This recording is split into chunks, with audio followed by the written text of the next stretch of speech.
سیاسی میدان کی ہر بڑی خبر سے آگاہ رہنے کے لیے ہمارے چینل آزاد سیاست کو سبسکرائب کریں اور بیل آئیکن کو پریس کریں۔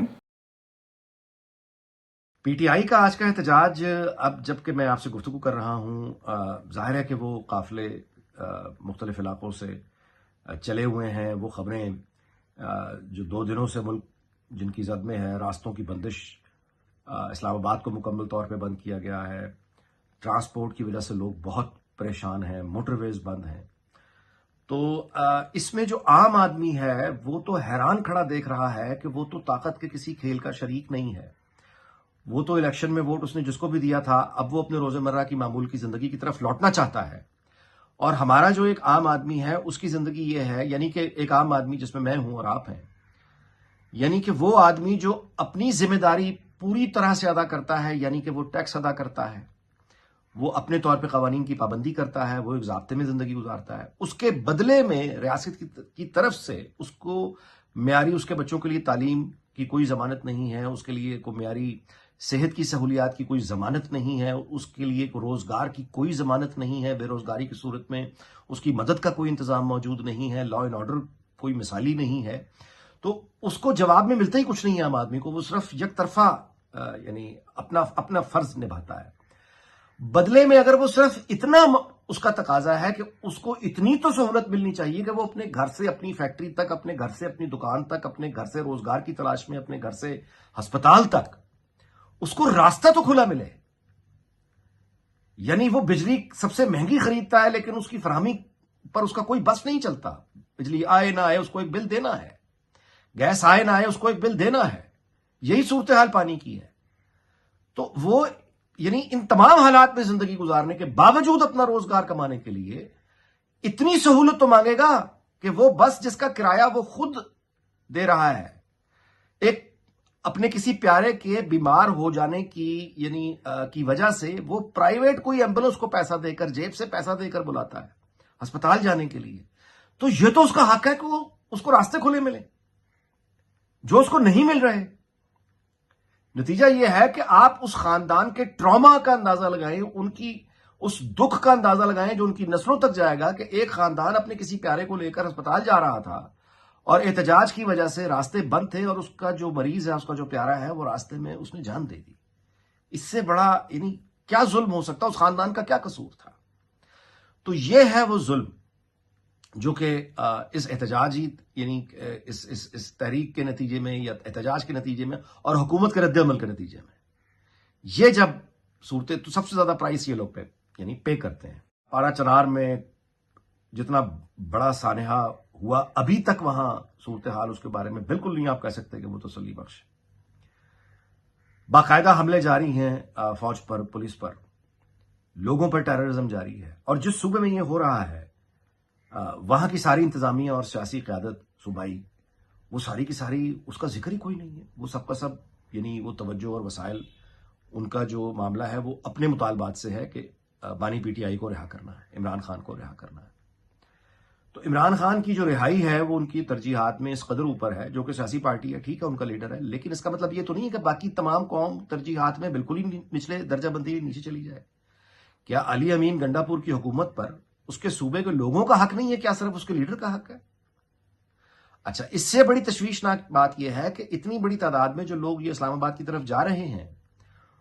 ان کو لیڈ کرنے کے لیے وہاں ہے کون؟ کیونکہ قیادت کی تو لڑائیاں ہو پڑی ہیں آپس میں۔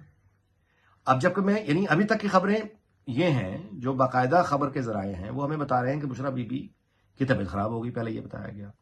پھر وہی ذرائع ہمیں یہ بتا رہے ہیں کہ نہیں، بشرا بی بی اب قافلے میں جائیں گی، اور یہ کہ علی امین گنڈا پور سے ان کی تخت کلامی ہو گئی۔ اب آپ مجھے بتائیے کہ اتنی بڑی تعداد میں لوگ کسی بھی جگہ اکٹھے ہوں اور کوئی چینج آف پلان ہو جائے، کسی جھوٹی خبروں، جھوٹی افواہوں کا دور ہے، کوئی خدا نخواستہ جھوٹی فیک کوئی بھیانک خبر چل جائے، کوئی جھوٹی ویڈیو چل جائے، اس کے نتیجے میں کوئی بھگدڑ ہو جائے، چینج آف پلان کرنا پڑے، تو کس کے پاس ہے فائنل کال کی اتھارٹی؟ اس وقت پی ٹی آئی کے پاس، کہ تمام قافلے اس کی بات سنیں۔ یعنی وہ کوئی ڈسپلن، کوئی کوارڈینیشن لوگوں کے درمیان اور اس لیڈرشپ کے درمیان کوئی میکنزم موجود ہے کہ کسی بھی وجہ سے اگر ان کو کہا جائے کہ اب آپ گھروں کو چلے جائیں یا فلاں راستہ اختیار کر لیں یا کوئی اور اپیل کرنی پڑ جائے، تو کس کی بات، کون سا وہ لیڈر ہے لوگ جس کی بات سنیں گے اور کون سا وہ لیڈر ہے لوگ جس کی بات نہیں سنیں گے؟ وہ ان کراؤڈ کو خود نہیں پتا کہ اوپر لڑائی چل رہی ہے. اور وہ یعنی بانی پی ٹی آئی جس کا یعنی جہاں پہ جا کے وہ ساری پارٹی ایک ہوتی ہے وہ ظاہر ہے جیل میں ہے. تو یہ بہت آپ کہیے کہ اس وقت ہم ناقابل یقین دور سے گزر رہے ہیں. ناقابل یقین اس لیے بھی میں کہہ رہا ہوں کیونکہ جس ملک میں اس حد تک لا اینڈ آرڈر کی سچویشن خراب ہو، جو ملک حملوں کی زد میں ہو، وہاں پہ سب اکٹھے ہو کر اس آگ کی طرف توجہ دینے کو تیار نہیں ہے جو کہ خدا نہ خواستہ اگر بھڑک گئی تو بہت تباہی کر سکتی ہے. اس آگ کی طرف یعنی بیرونی دشمن کی طرف ہوتے ہوئے حملے، دہشت گردی، اس طرف یعنی اکٹھے بیٹھنے کے بجائے، کوئی وے فارورڈ نکالنے کے بجائے ہماری لڑائی جو ہے وہ اسلام آباد کے تخت کی لڑائی دکھائی دیتی ہے. یہ طریقہ کار جو اختیار کیا جا رہا ہے اس میں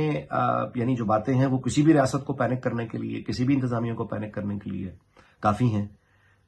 وہی جنازوں کی باتیں ہو رہی ہیں، واپس آنا ہے، نہیں آنا ہے، اس طرح کی گفتگو ہے. اسلام آباد میں ٹیررزم کا ایک ریئل تھریٹ موجود ہے اور جھوٹی خبر اور وہ سچائی جو ہے یعنی جھوٹی خبر کی حقیقت اپنی جگہ موجود ہے کہ کتنی افیکٹو ہوتی ہے، کتنا فساد کر سکتی ہے. تو کسی بھی طرح سے یہ پاکستان کے استحکام کے لیے، سلامتی کے لیے، نظام کے لیے یہ بڑے خطرناک اشارے ہیں. محسن نقوی کا بہرحال آپ یوں کہیے کہ ایک بہت بڑا امتحان ہوگا یہ، اس لیے کہ اس دفعہ حکومت کی طرف سے حفاظتی جو انتظامات ہیں وہ کرتے ہوئے محسن نقوی فرنٹ لائن پہ دکھائی دے رہے ہیں. اب دیکھتے ہیں کہ وہ اس امتحان میں کیسا پورا اترتے ہیں. لیکن اس میں عام آدمی کی طرف میں دوبارہ سے گزارش کر دوں کہ یہ کہنے کو اتوار کا دن ہوتا ہے کہ چھٹی ہے. 190 ارب روپے کا ایک دن کا ایک اندازے کے مطابق نقصان ہوتا ہے پاکستان کو. وہ کنٹینرز جنہیں پکڑا جاتا ہے، پھر ان کو آگ لگائی جاتی ہے، ان میں کچھ سامان ہوتا ہوگا نا، وہ کوئی سامان کسی کے پیسے لگے ہوئے ہیں نا، اس سامان کو کسی نے انشورڈ کیا ہوگا نا، کوئی انشورنس کمپنی ہوگی نا، وہ سامان اس نے کسی کو بھیجنا ہوگا یا کہیں سے منگایا ہوگا نا، اس پہ اس کے پیسے لگے ہوں گے نا. تو یہ سارے لوگ جو برباد ہو گئے، جن کا شدید مالی نقصان ہوا، دیوالیہ ہو گئے، ان کا نقصان کون پورا کرے گا؟ کہنے کو تو یہ اتوار کے دن کا احتجاج ٹیکنیکلی کہنے کے لیے ہوتا ہے، لیکن حقیقت یہ ہے کہ 2 دن پہلے سے ملک بند ہونا شروع ہو گیا تھا. اور اب جو کہا جا رہا ہے کہ وہ آ کے اٹھیں گے نہیں، تو ممکن ہے پھر اگلے 40-50 گھنٹے بھی اگر یہی صورت رہتی ہے تو پھر کیسے نظام چلے گا؟ تو اس ڈیڈ لاک سے نکلنے کے لیے اس کا حل پولیٹیکل ڈائیلاگ ہی اس کا حل ہے. اور یہ جو خان صاحب کی خواہش دکھائی دیتی ہے بظاہر کہ وہ سب کچھ الٹا کے رکھ دیں گے، اور یا یہ کہ کوئی اللہ نہ کرے کوئی چھوٹا یا بڑا سانحہ ہو جائے، تو میں اتنی گزارش ضرور کر دیتا ہوں کہ خدا نہ خواستہ اللہ نہ کرے کوئی سانحہ اگر ہو گیا تو یہ کہاں لکھا ہوا ہے کہ وہ سانحہ جو ہے وہ پی ٹی آئی یا عمران خان کے حق میں ہوگا؟ یہ کہاں لکھا ہوا ہے؟ کیونکہ خدا نہ خواستہ ایک چلتی ہوئی مشینری لا اینڈ آرڈر کی جب آپ اس کو پیرالائز کر دیں گے یا جیم کر دیں گے یا اس سے بھی آگے بڑھ کے توڑنے کی خواہش کا اظہار کریں گے، تو یہ باتیں گفتگو میں تو جلسوں میں تو اچھی لگتی ہیں، لیکن اگر یہ حقیقت میں ہو جائے تو اس کے بعد ایک ناقابل تصور تباہی پھیلتی ہے، اور وہ پھر یعنی اس میں تو پھر اللہ معاف کرے پھر کوئی بھی نہیں بچتا.